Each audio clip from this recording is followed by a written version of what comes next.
Hello, everyone. I am so excited to be here today. Nicole, Cowley, and I are going to be speaking about something that has been on our hearts for a long time. It is time to have this conversation in a deeper manner, but I actually want to bring it from that perspective of Nicole being somebody that is mind, body, and soul coach. She's transformational coach. And the conversation that we're having may or may not go, oh, why are you guys talking about that? But you will connect the dots as we go farther into this. So Nicole, thank you for bringing this book to my attention. It's actually such a game changer, and I'm super excited for everybody to fully get into the conversation with us, to open up your minds, to open up your awareness, to open up your vulnerability a little bit, to go, oh, I had some limiting beliefs there. Oh, there's more to this thing we call money. There's your hint, guys, than you actually thought. So I'm going to talk one little thing first before I let you introduce yourself, Nicole, is that I come from the aspect that money is currency, but currency is energy. And so I believe that there is a fundamental truth. And there's two types of people. There's the people that understand that it's energy and it's meant to flow and it's meant to be free. And there's the people that struggle with what is money and how do we use it. So I'm going to open it up right there for the deeper conversation. Nicole, why don't you go ahead and introduce yourself? Sure. So I'm Nicole Cowley. I'm the owner of Next Step with Nicole Renee. I'm a transformational coach. So, like Debbie said, I work the mind, body, and soul. It's something that I do. I help people really transform their lives from the inside out. And to me, everything is so connected. Our bodies and our minds are so deeply connected. And when we can train both of them to work for us and feel alive and feel vibrant and do all those things, we can create so much in our life. And one of the things that we can create is abundance. And so I'm very excited about this topic today. And I'm wearing green for money. Wearing green for money. I even have a green water bottle. But I was You're like, all in, girl. You're all in. we are talking money today, and I wanted to have green. But I just like Debbie was talking about currency and energy and all of that. I would say I didn't even start thinking about money as energy until only a few years ago. And I had always thought of it, as in you make money and you have somebody who's your financial advisor and you have your banker and you pay your bills and you pay for your kids' things, you do the things. But I thought of money as just that. It was money to pay for things, and you either have it or you don't have money. But I didn't really understand the energy behind money actually at all. I really didn't until a few years ago. And so I am really excited to have these conversations because I know for you, Debbie, and for me, the more we dive into this topic, the more we understand it at a deeper level, and the less resistance we have towards the topic, and also creating more abundance within our lives in so many different ways. So thank you for having me here, Debbie. I'm so excited. And Debbie, if you can just explain a little bit more about you too, to everybody, just as to what you do and who you are, I'd love that too. Yeah. So if you don't already know me, as Nicole said, my name is Debbie Prediger, and I am the founder of Empowering You Community, where we really are there to empower you on what would you love. And so really, sometimes as women, we've kind of put ourselves on the back burner for a long time. And when someone says to you, well, what would you love? You're like, well, I'd love my friend to be happy and I would love this thing. But I want to go deeper and say, what would you love? So, and then let's go deeper again and go, what kind of business would you love to create? What type of impact would you love to make? Because it comes from your heart and soul, not because somebody told you you needed to. There's so many times in my life where, and I say in my past life, because it was before, where I recognized what everybody else wanted from me, whether they spoke it or not. It was me. I'll take ownership. It was me reading into what other people wanted. And then I just kind of was a chameleon that was like, oh, well, I can do that for that person. I can do that for that person. So I'm here creating this beautiful community called Empowering You, where we support visionaries, thought leaders, people that are actually change catalysts. They think differently. and they want more. And so how do we get that? We definitely do it in community, but we also do it because we have permission to dream bigger than we've ever been able to dream. When we're over here in the sidelines going, I have a dream, but I don't want to speak it out loud. Let's get it out here so that we can tell the world about it and everybody can support us. I love that so much. I think lots of times, like you just said, we have these dreams in our heart. And I really do believe we're born with desires, things that are just ours that we really have. But to speak it out loud can be really scary, or to, even pursue it is scary because we've been told certain things along the lines of our life of what's acceptable, what is logical, what makes sense, right? I mean, those are the things that's not logical, or that's not. And so then these beautiful dreams just get like squashed until you find communities like that where somebody encourages you to actually talk about it and let's start creating it. And I think that's beautiful, Debbie. I really do. Yeah, so let's dive in. It's time to unveil the book that we're going to be talking about. And then why did you choose it? Oh, okay. So this book, some people may know this book, but I did not know this book, and it is just blowing my mind. And the book is called, and if you have little ears around, you may may want to watch that a little bit. But it's called Rich as F. Rich as F. I hope that you get what it is. Rich as F, and it's from Amanda Frances, and it is a book that really takes more of a modern look at money and creating money, not only just manifesting money, but actually having a different idea of what money is, how to create money, not to have fear of money, not to even have fear of debt, to really see money from a new perspective. And this book blew my mind. I thought it was so good because this is the thing. Not only does Amanda go through all things that she created in her life from a very young age, she created all these things. And it wasn't that she came from a privileged background by any means. She does make reference to being able to have some things in her life easier than others, for sure. And she does say that. But she really didn't have it super easy and had to create what she really wanted. And so she gives you kind of a step by step how she moved through this process of creating and becoming rich as F. And that is what this book is really about. And I love what she does. And there is that at the end of every chapter, she gives you some incredible questions. Now, I believe, and I know Debbie does too, that questions are the things that open us up to what we need, what we want, who we are, all the things that start to make us start to see deep awareness in ourselves of where we've been holding money stories, what maybe we haven't allowed ourselves to want, maybe the stories that we keep staying stuck in that we can't carry through on. And questions start to really open that up in you. And until you ask yourself these questions, you don't even think about it lots of the time. You just go through life and wondering why I'm not becoming rich as F.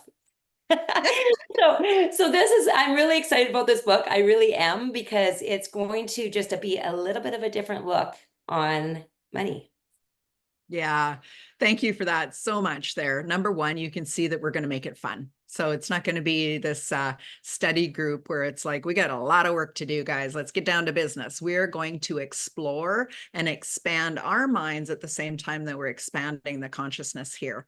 And so the couple of the things that you said that really spoke to me was create. So as women, we are creators. It is when we were in the do mode where somebody else was kind of like, here's a task, check them off. We lost some of our creativity and our power to create. And creation and manifesting is the same thing in a woman. You can feel it in your body. I can feel it as I speak those words, because words have power and they have their own vibration and frequency. The other thing that came up for me when you were talking about it is tenacity. So we are confident on who we are and what we desire. We are tenacious and we believe it's ours already. So go back as that little girl, and I can easily be reminded because I have grandchildren right now. So go back as that little girl when you were like, I want that thing and I'm having that thing. That's the type of tenacity that we want you guys to all have, not the princess. I deserve it because I just am a princess. That's not really the tenacity and the energy that I want. So get yourself into that. I believe it's already there, whether it's in my bank account or in my hand or in my pocketbook or not. I am rich as F. That's the type of tenacity I want for you. And then the becoming. We are all on a journey of becoming. And I believe that it's us intentionally choosing it and declaring it as our birthright. I love When that. we declare it, we receive it. Mhm. I love that. All what you were just saying is so true within this book. And I I have to go back to the one when you were talking about grandchildren. And like, I think about my kids, and when they want something, I will tell you that I will be like run to the ground before they get, like, they want it and there is not a chance they're not going to get it, and it is theirs. And it's like, and it's exhausting. If there's any parents out there, they know it is exhausting when they want something. It is theirs. Like, it is already theirs because they believe it so deeply that it is theirs. They don't have any reason to believe that it's not. And so I love that, because the confidence, when we were talking about confidence and believing, you look at young people, and often they haven't had a lot of stories come to them, or haven't had a lot of things that they've had to work through. And I have one just cute example of my son. This was years ago. We went back to school shopping, and we brought in all these outfits into the change room, and he knew I said you were only going to get a certain amount of all the things.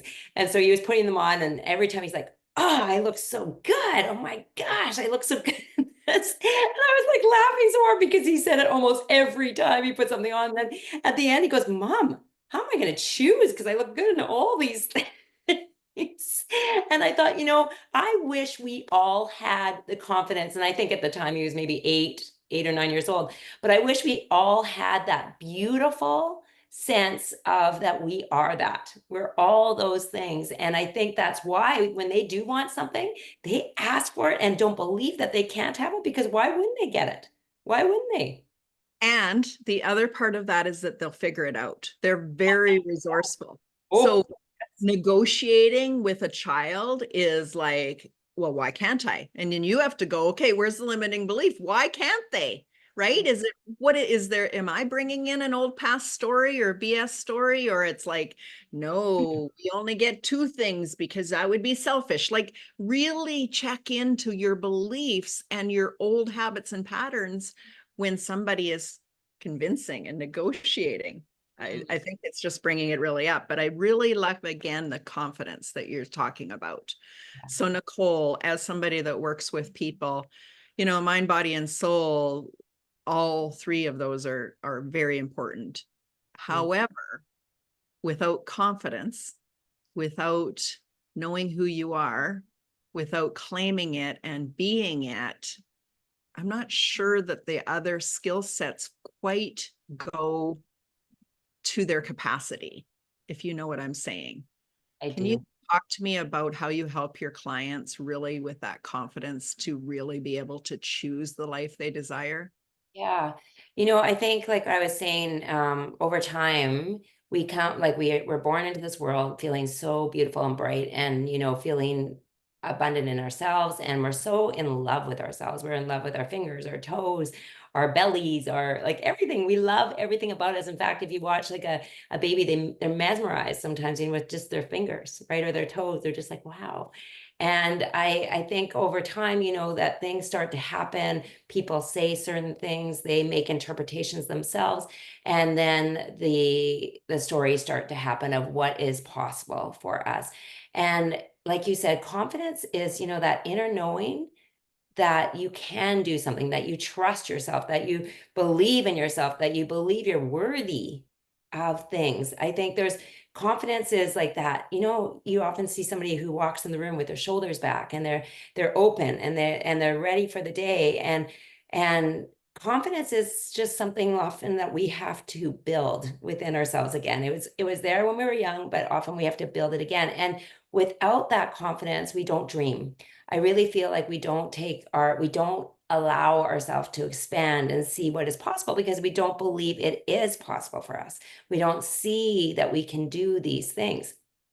So when I work with clients, first of all, we always take a really good look at where we are right now. We just take a look at our life and without judgment or without shame. And it's just like, I just need to know where I am right now. I need to see, and our lives are often like a blueprint of how we've been thinking, right? Even like the relationships we're in, the jobs we've taken, the homes we're in, the friends we surround ourselves with, the amount of money we're making, all these kind of things are a blueprint of how we've been thinking for a long time. But we don't have to ever judge it. I don't think we should ever judge it, because we're only doing what we know. We only do what we know, and it's not always what we know. It's often even what other people know that we took on, right? Mm. Stories from the past, from our parents. I will say, as a parent, it is like, I never want to say blame on anything, because I know I'm always trying just to do my very best, and yeah, like trying to do our best. So I don't ever want blame and shame. It's just like, what am I not aware of that I haven't done yet? What have I not seen? So that's where I start. Debbie, what about you? What do you think? That's where I start. And then we start to dream, but we start to look here first. Like, let's see. I love it. I love that that it's such an important part that you go into those fundamentals of we have to be aware first. And that's exactly with me. Everything I do about empowering somebody is that awareness of where they are, what they desire, and where they believe there's a gap in between what they have. Because most times it's a mindset or a habit or a pattern or an unconscious thought. And so we're going to go into some thoughts and feelings and emotions and actions later. But let's come back to this book, because I want to know, what about this book lit that fire underneath you? Like, what about, maybe there is a statement, maybe there was the feeling and the energy and the conversation that she was having in your head, but help me understand why this book.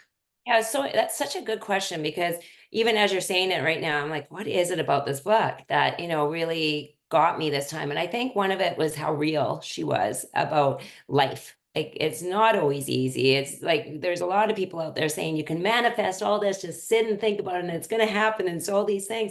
And she said, it's so much more than that. It's so much more than just sitting on a couch and putting your palms to the sky saying, this is what I would love, and hoping that it's going to come in. Because if it was, oh my goodness, we would have a lot of things. I would tell you a lot of things.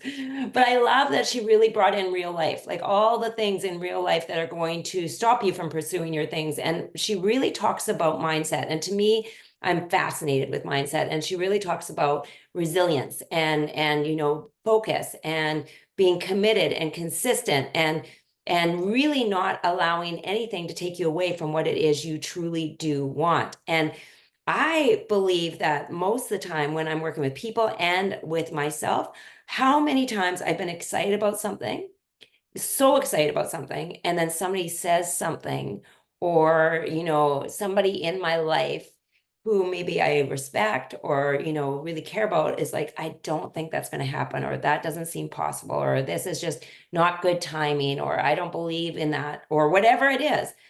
And there it goes down again. And what Amanda talks about a lot in here is that when you have a dream, you need to stay focused on that dream. And it's like putting blinders out to all the things that are coming in, and you need to stay focused on it. And that is, I believe so much, Debbie, too, when we're coming back to confidence, is having a confident mindset that what you are doing is good for you. Doesn't matter what they say, doesn't matter here. I mean, yes, of course, you're going to take some advice from people that you really trust along the way. We need guidance sometimes to help us a little bit on this stuff, for sure. But what she's just saying is, don't let those dreams die just because of your stories that you have. And we have a lot of stories. And so that was kind of what I loved about her, was that, and her perspective on this. And then I also loved that she had us do these questions. The questions were seriously some of the best questions I've ever been asked. It allowed me to dream further than I've ever actually dreamed. And it also allowed me to take my place on where I want to be faster. Like, it made me actually sit. How do I explain that? It made me actually already feel like I was living it before I was living it. She had me do some exercise that really helped me do that. And so then, because people are like, how do you, if you want this and you've never had this, how do you feel that? How do you do that? And these questions really, really helped me do that. So that's all these things really, really came into play for me. Wow. Okay. So there's so much there in that little bit there. I want to unpack it. You had to feel it. So Yeah. if you never come from money or richness, you have to use your imagination or watching shows or whatever to actually feel into it, to be it, to understand it, to desire it, to lock it in on that focus point, right? Like Yeah. Yeah. we're going there. Yeah. And without the mindset coaching and the help, you can run up against a whole bunch of barriers of limiting beliefs that you didn't even know were limiting. You're No. like, that's the thing I want. And somebody walks into your life and go, only rich bitches get that. Ooh, there was that word. Only selfish people would want that. Right away, you're like, whoa, I don't want to be selfish. I'm going to go veer off of my target.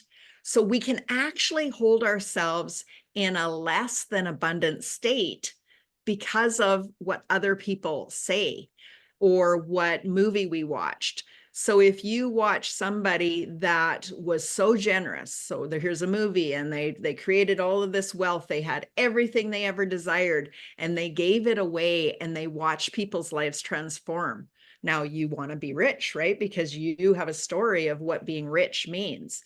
But if you watch a movie about a Scrooge that's very unhappy and he hoards all his money and he never gives it to anybody, do you want to be rich? So you can feel that even in your imagination, you can feel it in your body. And when there is a restriction, when you close yourself, because you said when we're open, you expand, you allow. So when you feel yourself closing, pay attention to that. Pay attention to how your body is speaking to you so that you can connect the thought and the reaction and go, oh, there's something to clear out here. And I know that you, in doing your hypnosis tracks and your different things, you want to dial in for that limiting belief because that's where the freedom is. Yeah, you brought up some really good points that she actually brings up in the book when you were talking about movies and television and all those kind of things, that often we get our messages from there about abundance being bad and that it's like it's nasty and it's dirty and it's like all these kind of things. And she said, she goes, I know so many wealthy people that are so kind. She said they're like they give to everything and they're just so wonderful. And she said, I know a lot of not wealthy people that are very unkind. And so she said it doesn't matter, all the things that have been portrayed out there. It's what you decide. It's all perception. It's all what you decide. And she said also money doesn't often, people have been worried about, well, if I make money, maybe I won't be nice anymore. Maybe I won't be like, I might be snotty. I might be like, I might be think I'm too good for them or I'm too this. And she really says it's just going to magnify more of who you are. So if you're like a beautiful, amazing person, you're going to be actually wanting to give so much more of, to so many more people because that's who you were when you didn't even have the money. And so in her thing, she's like, we need to get more money into the hands of people who are so kind and so good, because she said they're going to be the ones that are going to go out and help so many people in this world because it's just naturally who they are. But when they have more money to do it with, they can do more. And so she just was like, she made it so, so good to have money. So good. Yeah. And so Yeah. simple. It's like, of course that makes sense. Oh, so When simple. somebody says that to you, you're like, wow, how was I overcomplicating it? Money in the hands of good people does good things. Let's get the money in the hands of the good people so they can do amazing things in this world. And so this is why we're having this conversation. This is why we're bringing up this series. This is why we're doing this work so we can expand this out to all of you, because if you're watching this, you're a good person. Not that you needed my permission to be a good person, but I know that you have a mission and a purpose. You wouldn't be here listening to this. And so, Nicole, there's probably been some limiting beliefs that have come to light for you, have bubbled up to the surface to be seen and to be shown. And like you said, we see this stuff without judging it as right or wrong. We just see it and then we choose what we're doing with it. So can you share some of those beliefs that possibly have bubbled up to the surface for you to release? Sure. I think some of them have come from, obviously conversations with friends, parents, teachers, whatever it was. And what was really interesting for me, when I was doing some of the questions and some of the things that were coming up for me was how much I've tied some of these money stories to values. Like I actually made it a value in my life. And I think of values as almost like a permanent place that you stand from. It's like I believe this so deeply that that's my value, where I had to start to question this. I'm like, why do I believe certain things are that? Why do I believe making a certain amount of money would change who I am, or that it couldn't be for me at this time in my life, or that, like all of these different things that I have, come that, or that having certain material items make you look too pretentious, and that you should keep it really down low and don't show your wealth, and don't, all the things. And so I started to question, like, where does that all come from? Like, what is that? And and is it true? And I think that's the thing that I have to always ask myself after every single time I have these stories. The first thing I need to ask myself is it true? Is it a fact? Most of the time, it is not a fact. For me to think that, having a certain car or having a certain outfit or shopping at a certain place makes you like pretentious or snotty or whatever it is, I don't believe that those are like, when I went back, I'm like, no, that does not. It means you love certain things. That's what you love to wear. That's what the car you love to drive. These are the things you love. And is there something wrong with purchasing the things you love? Is there something wrong with dressing a certain way? I think lots of times I had to really question myself on this. This is one of my bigger ones, is having to question myself that, is it okay to have nice things? Is it okay to have these beautiful things? And I still work through some of this. I still work through some of these stories, but I believe that, it's not wrong to love what you love. It's not wrong to love what you love. And I think it's like what you do in this world is more important. Who you are, how you show up, all of those things are the most important thing. But Debbie, that was one for me that came up. And so I'm wondering, for you, have you had stories that come up I mean, I have more. I I definitely have more. But and a lot of them, I can hear certain voices saying them, like I can hear them. And I'm just like, oh my gosh. And it's not because the person who's saying them is wrong. I don't want them to ever feel that they're wrong. It's just, it was their belief. But do I have to choose to have that same belief? So I asking you too, for you, have you had some of these beliefs come up? Yeah, for sure. For sure. A lot of them. And some are so easy to release. You just giggle at them and you're like, well, that's not mine. And you're done. But it really is about intention of literally leaning in to be honest in where is it triggering you. So there is some that are gut punches. It's like, whoa, I do not like that. That does Yeah. not feel good. And the next one, like I said, it just brings a giggle to you and it lets go. One of the limiting beliefs that I had and carried for a long time, and probably is still lingering a bit, although I'm very aware of it, so I don't let it push me down much, is the having nice things when other people around you do not. Like you're making them suffer because you have something nicer than them, or you go on a holiday and their family can't, or blah, blah, blah. So there is this thing that came up when we were building our cabin. And my Mhm. husband had a very image of what he wanted the cabin to look like. And I was like, no, not that big. No, not that high. Oh, no, not that many bedrooms. And finally, he's just like, what is wrong with you? And I said, well, I don't want people to talk about me. There's no other cabins in this group that are like this. And we'll stand out like a sore thumb. And I don't want other people to talk about me. And even as I said it, I was like, yucks, like bring that back. But I realized then and there that I had a real limiting belief on me pushing past the glass ceiling. And so I seen that as a like part of my my old habit of just trying to fit in. Like, don't be too rich, don't be too poor, just fit in so no one notices, Yeah. right? And so big limiting belief. And now I recognize that when a dream comes to my heart, I have a dream of owning a place on Vancouver Island. And had I had that dream years ago, I would own a place on Vancouver Island. Yeah. Right now, that place out there is millions of dollars worth more than it was when I first recognized I had a dream. So look at the things that we're doing. So as my glass ceiling rises, the world rises, and then I have to like, is this still a focus? Is this still an intention? Is this still a choice? And is there something in the way that's saying, well, you could have had it if it was this much money, but you can't have it now because it's this.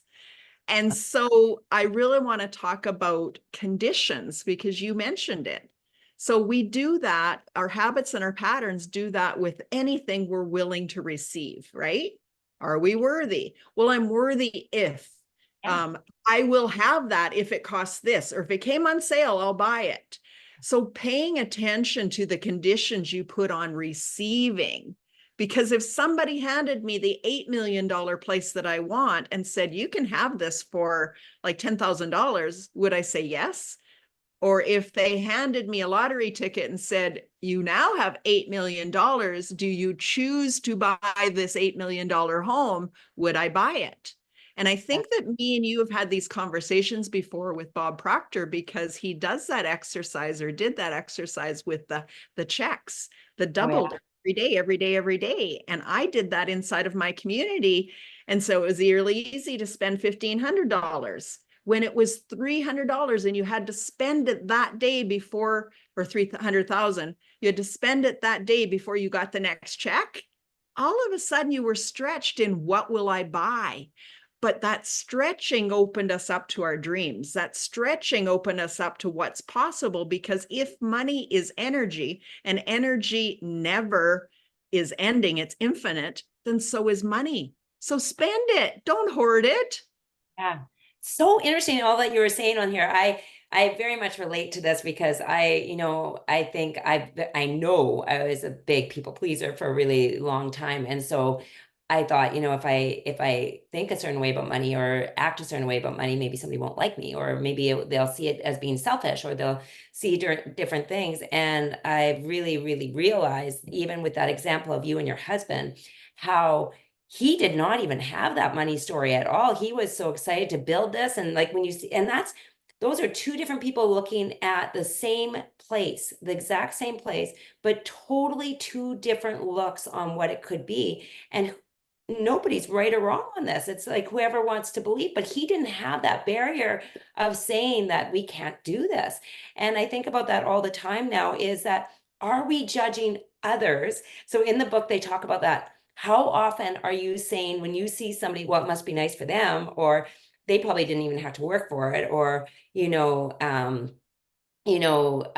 bet you they're just given that money, or whatever it is. And how much do we say these judgment things about others and money? And she's like, don't judge. You don't want to judge. Because she said, if you would love that for yourself, then why would you ever judge others on that? And actually another mentor that I've had, Kathleen Cameron, talks about it all the time. And she says, when she sees something she loves from somebody else, she's always like, ooh, that could be for me too. Not, oh, I'm so upset about it, or like, must be nice, or any of those things. She's like, ooh, I'm kind of excited. If they have it, I could have that too. And it's more that, like, wow, like more celebration of that person, more celebration of what's available. Because if they can have it, you can too. Like it's there. And I think the more we celebrate others and their abundance, it feels better in the heart. It feels more expansive. It feels more like, wow, versus when we say, oh, it must be nice, or they can only do that. It's so closed. It's so closed. It doesn't even feel good in the heart because you're not wishing them well. You're not at all wishing them well lots of times. In fact, you're like, why do they have it and I don't have it? But instead, In real, we're being real. It's so true. It right? doesn't But feel good at all. no, it doesn't feel good. And so but if you were to see somebody have this and you actually genuinely said, how amazing for them.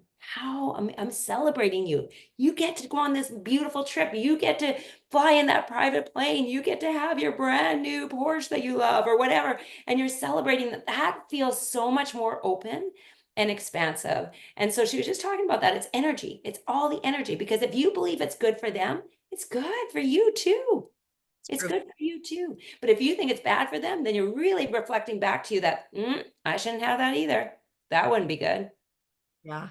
Oh, and it's so good. So I want to go back to how we do this with our clients when we see something come up, because we've admitted that we have limiting beliefs. We also have coaches that we pay and that we keep our energy clear so there is flow and we're able to see and be aware and do the thing. So what would you do if your client said to you, that story of me with my camera or my cabin? What would be the first thing that you would do if that came up as a client? Well, first of all, I'd say, do you hear your story? Like, can you hear it? So I write it out and then I say, I'm just going to reflect back to you what I heard. Now, I want you to know, or I want to ask you, do you believe that's true? Is it true that if you have a cabin of a certain height that everybody's not going to like you and they won't want to, like, they're going to talk about you and it's going to be horrible?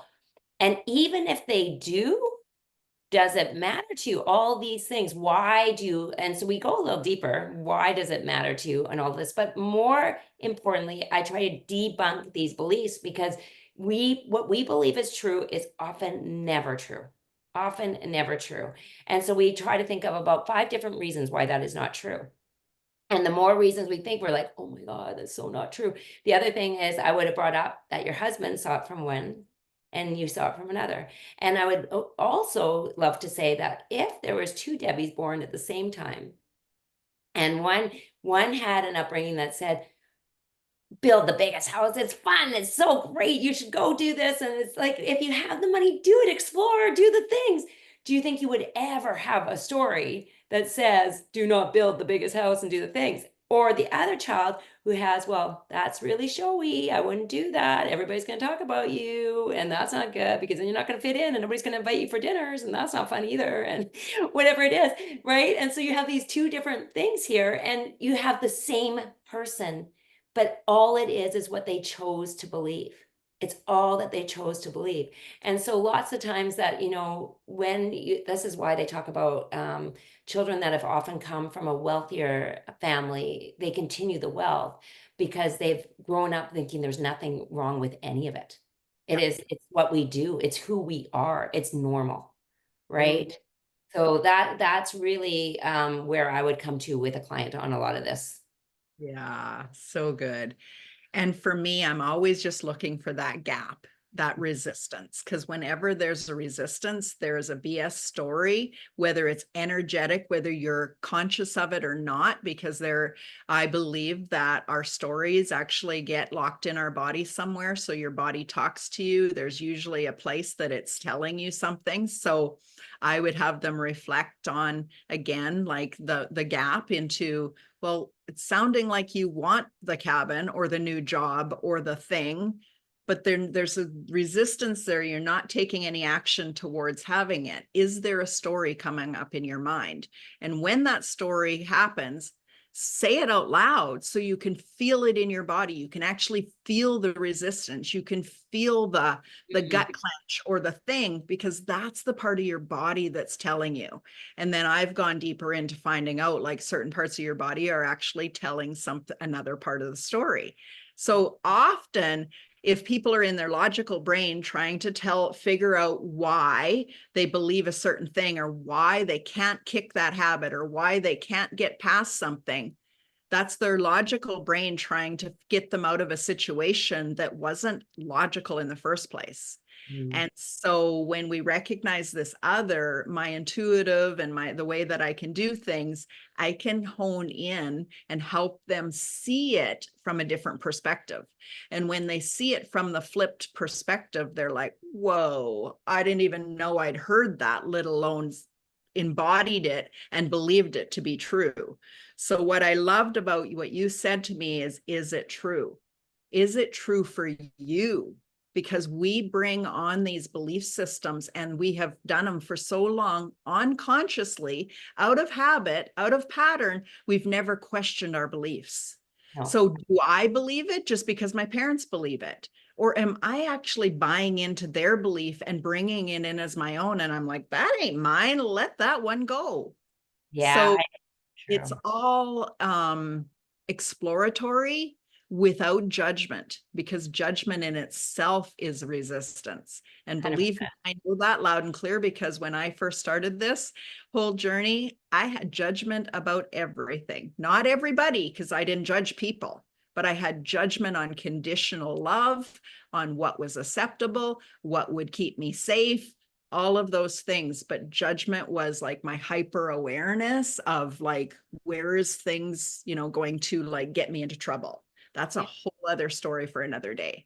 Yeah, no, it's so good. I think, the judgment part too is it's something that we do naturally as humans often have that being part of our way of sometimes being able to decipher things and make a decision from a place of that. But it doesn't always serve us, and judgments often come from a place of lack, right? That we're feeling inside. And so everything you were just saying, I think the other thing I wanted to highlight on this is when you were talking about what I would do with clients, one of the things that I think is so important when you first start working together is getting a very clear vision of what you want, like a really clear vision. Because if you do want this thing in your life, whether maybe it's more abundance, maybe it's like a nicer home, maybe it's, a certain like a state of health or whatever it is, whatever you want, and yet you're still sitting in that belief that I've asked you now, is that true?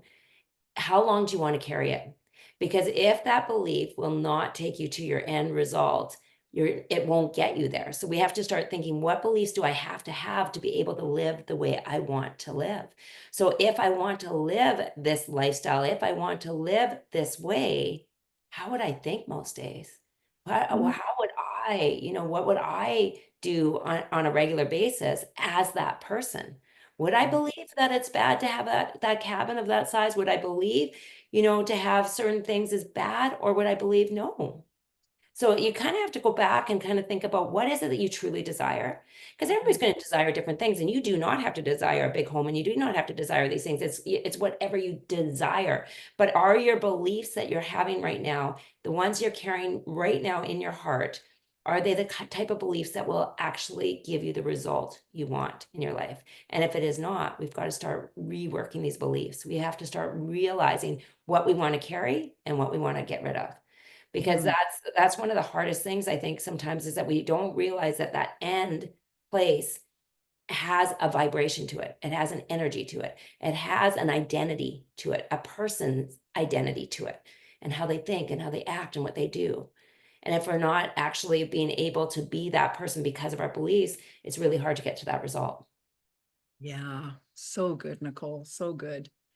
What you reminded me of is also how we can overcomplicate things in our logical brain. So when you said you have to be really clear on your vision and what you want, sometimes the limiting beliefs or what we've seen to be true from others, what we see as possible for others, is we go, I want this thing because, oh, why? Because I get that life, right? When in reality, when you dig deeper and you go, why do I actually want that thing? It's how will I feel? So Mhm. it probably has nothing to do with the logical brain saying, well, if I have that, then look at, I can have a house party all the time and all these people. But when you go into the feeling part of it, it's because I'm going to feel safe and nurtured and supported and loved, and that family atmosphere and those people around me are going to feel welcomed. And that's why I want it. So what if The thing you actually want was easier to get than the $1 million thing you thought you had to earn to get the thing that you actually wanted. That is that cycle of us overcomplicating life, when let's hone in. We talked about it earlier, is focus on the thing you really desire. Break down what you really desire into simple things, because then your radar knows exactly what it is you want. We start telling people that we want the big house, not telling people, we tell the universe that we want the big house, and then we get the big house and we don't want the big house. It's got all the problems and all the staff and all the taxes and all the things. And we're like, I didn't want this. That's because you didn't get to the thing you really wanted. Exactly. Exactly. And I think that's the problem lots of times, is that we're not tapping into the feeling of what the feeling would be when you have this, what brings that feeling, right? And so if you go after the feeling more than the actual concrete thing that you have in your mind, the feeling like of freedom, of happiness, of being able to make a choice easier, to, all these things that just like bubble up in you. You'll find that in a lot of other things already. You'll find that in many, many things already. And it's not always the house. It's not always like you were just saying, we think it's what it's going to give us, but we want to make sure that we're really clear on the feeling that we want, what it is. So that's really, really important. Like you just said, it's like we want to hone in, break it down into the parts that you really want to experience. What is it that you want to experience from it? So it's such a great point. Such a good point. It's been a great conversation already, and I want to just ask a couple questions. And I don't necessarily need you to answer them, although I'd love you to if it feels good. But for the listeners as well, is some of these questions. One for me that really came when I read it and had some oomph to it is, have you forgiven yourself for past financial mistakes? I don't know. Has anybody ever had no financial mistakes? But I know I have. And I actually realized a couple years ago that there was something that was holding me in a glass ceiling. I could only reach a certain point in my business, and it was obviously a very safe place because it was really easy to get to there. Mm-hmm. And then I was like, what? And we have a common mentor that we work with. And it was in one of her sessions where she took us through, and I just went, whoa. And I realized that I had not forgiven myself for a mistake. So if I got too big, I could potentially lose control of my own business and potentially lose it all. Wow. That was a real awakening to me. So we've talked a little bit about, thoughts and feelings and, words and how they're all connected. And that can be connected to the good and that, this is the thing I really want. And it can subconsciously or consciously, I could have known that all along, but I didn't, be connected to the back that was holding me back. And so I had to do some deep forgiveness. And again, forgiveness is something we've talked about before, is there is so many levels of forgiveness. Forgive the situation, forgive the others that were included in it, and then definitely connect to forgive myself for getting in a situation that I'm perceiving to not be good, even though everything is learning.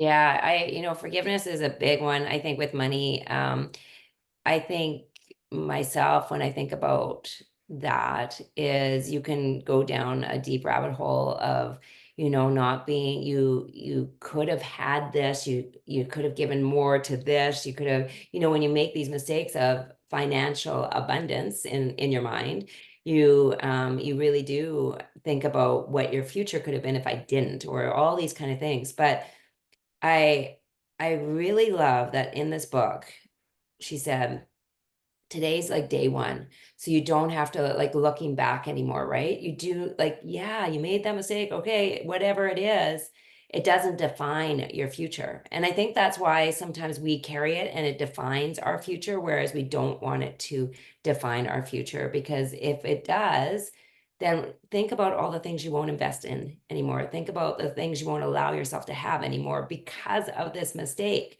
right? Whereas if you are always just, and I've had to learn this one for sure, is that I loved when a coach said, you're always doing the best you can where you are at your point in your life and what you know.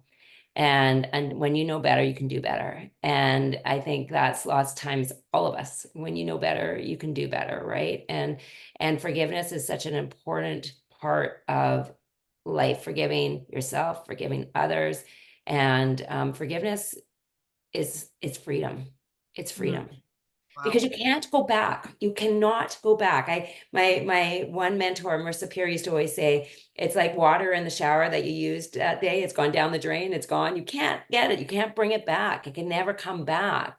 So why even stay there? You're not in a place, it's not there anymore. So if it is not there, if it's physically not there anymore, why are we still living in it when today we can make a better choice? Today we can make better decisions. Today we can choose to believe in ourselves. We can see things differently. We can let it go. And I think that's one of the big things about forgiveness is like, don't live in the past. The past is the past. Time to create the future. You have a chance today to do that.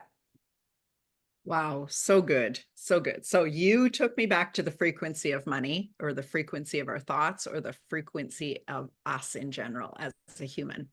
And so what I really want to talk about is that, again, when we recognize the resistance and there's a gap, we also have to recognize, where are we on the frequency scale? Because love and above is like just coasting.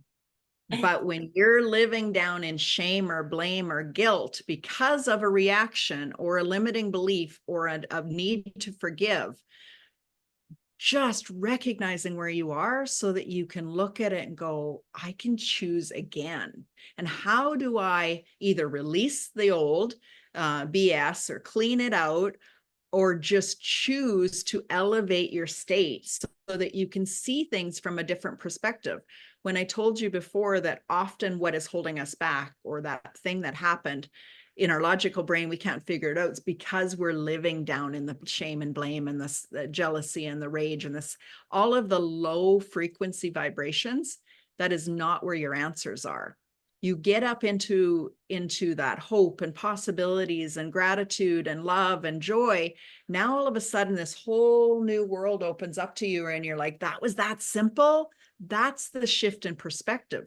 That's the place you take aligned action from, not in the place that's in the muck in the survival.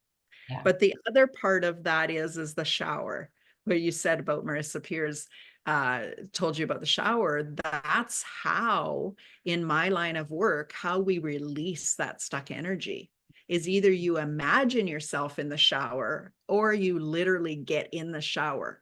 So we talked earlier about triggered reactions and how we need to have a book like this to shake it up and get it to the surface. When it's at the surface and we're aware of it is when we can choose to release it. But the resistance in our body is like, that feels good. It's been there a long time. I'm going to keep it safe. I'm going to just tuck it in here. And it needs us to get into a place of that shower where that water or that stream is washing over us, so that we don't reach down and grab it and pull it back up to fill that void, because that's the old patterns and habits that'll come back and self-sabotage you. It's not just that you're aware of it. You're like, why do I keep doing this? Because you need to let it go from your energy field, from your emotional body, from not just your logical brain or your physical body, but all those other places that's still there.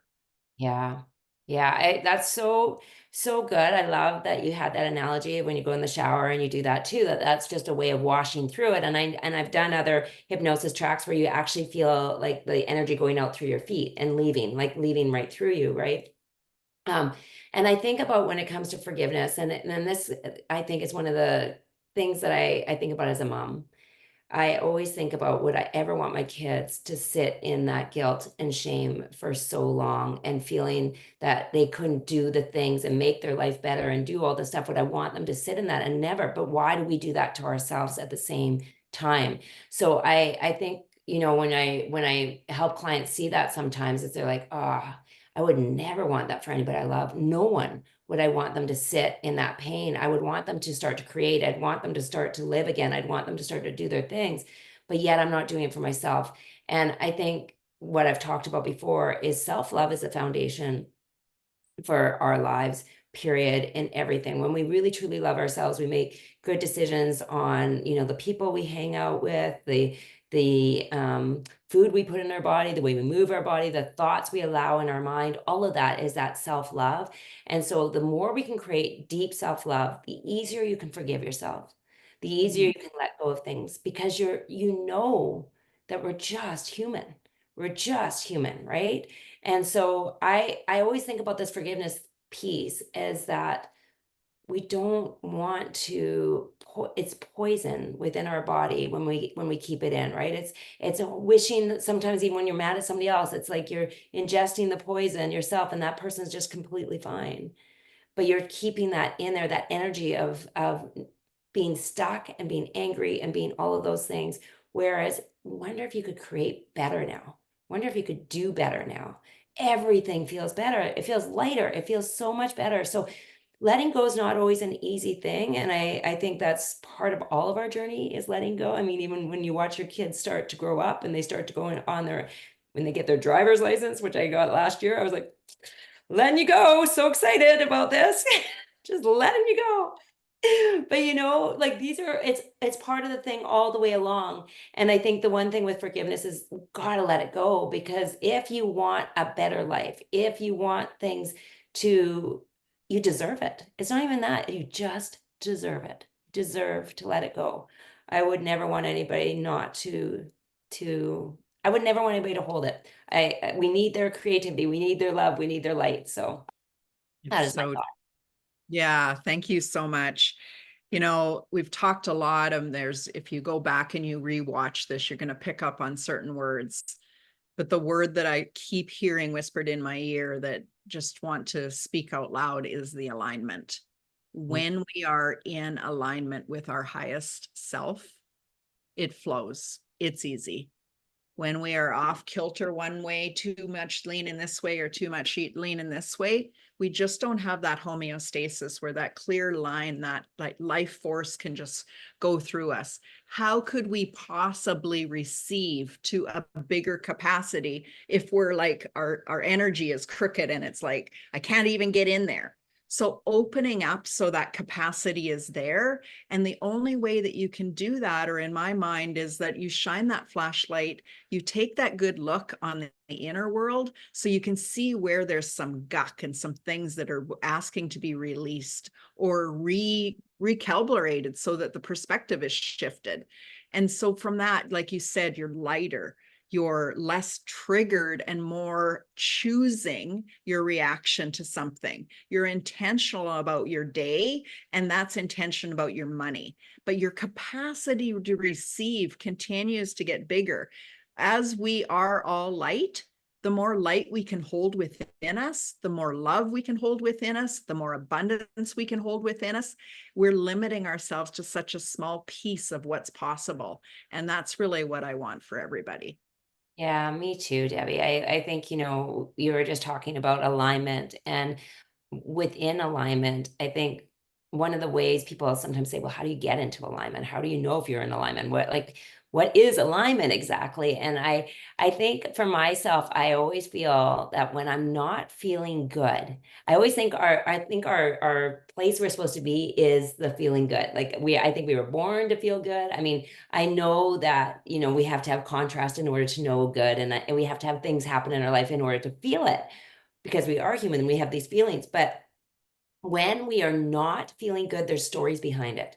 There's something there. And I know when I first started doing neuroscience and helping people with their thoughts and everything, they're like, how can we keep track of our thoughts? We have like 60,000 thoughts, they say, a day. Like, I can't keep track of that. You know, I can't, I have to take care of my kids. I can't be thinking about my thoughts all day. But, you know, I think one of the things is that it's feeling. If I'm not feeling good, what is behind that feeling? What is, when I'm feeling sad or I'm feeling down or I'm feeling not great, what is it behind that feeling? What is the thought that is creating that? And that is usually where you find your stories. that is usually where you find like, I can't ask for that much money, or I am not worth that much money, or I will never have that home, or I will never have that job, or, all those things.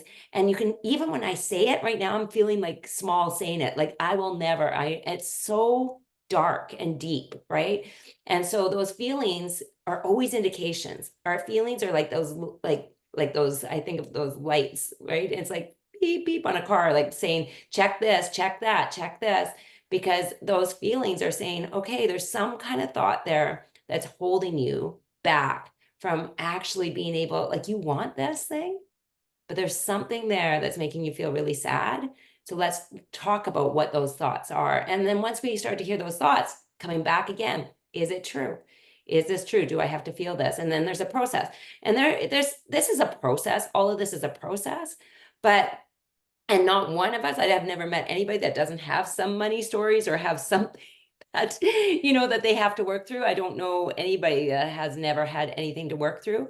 But once we start to peel back the layers and work through our stories, you start to open yourself up to so much more possibility. And so it's not just about money, like what we're talking about today. It's not just about money. It's the energy behind it. It's the energy, and it's the energy of what we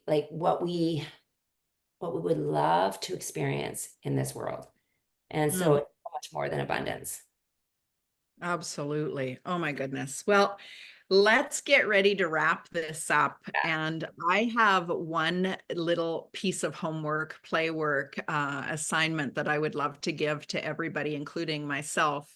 And that is, how can we honor money more? And I feel like that's, for me, it's gratitude. It's being able to write a check for $40,000 to pay a fertilizer bill. It's being able to have this house that I have to pay taxes on. How can I intentionally honor the money that gives me the freedom and the things that I desire? So as I say thank you, I can receive more of it. Oh, I love that one so much, Debbie. And I actually have been practicing this one a lot. And this is like, even when I'm at the grocery store and I'm tapping my card, I'm like, thank you, money. When I'm getting gas, thank you, money. When I get my bills, thank you, I can pay this today, right? It's all these things, like and then looking around, this is what's always amazing. Even if you took a moment to sit in the space you're in, there's something you can be so grateful for. Your couch that you're sitting on, maybe your heat is working, that's great, or your air conditioning if you have that, or maybe it's that you open your fridge and you're like, wow, I have this today. I have, it's all the things that sometimes we take for granted that we have so much of. So I love that you're like, how can we revisit the way we see money this week and be in that gratitude for all the things, and see how often. What I love when we do this is we start to see how often we have not been in that. Yeah. Like, whoops, I didn't say thank you again for that. Ooh, and that bill, I did not say thank you for that one. Yeah. And it's more awareness, right? Everything Awareness. starts with awareness. And so we hope that we have evoked some awareness in you. And I can't wait to come back and have a deeper conversation about even more of the things that are in this beautiful book. And again, Nicole, thank you so much for bringing it to my awareness. We are all richer because we are reading and studying and reflecting and doing the inner work that comes with this book. Oh, well, thank you, Debbie. And thank you for going on this journey with me. I bring these things to you and I'm like, what do you think? And you're always so willing to explore and grow. And I think, when we're doing this stuff right now, I want you to think also, we're not just changing our money stories, we're changing it for generations below that are coming. Right. And I want my kids to have good money stories. I'll tell you, I want them to have that. So It's so good. So good. Thanks so much, Nicole. thanks, everyone.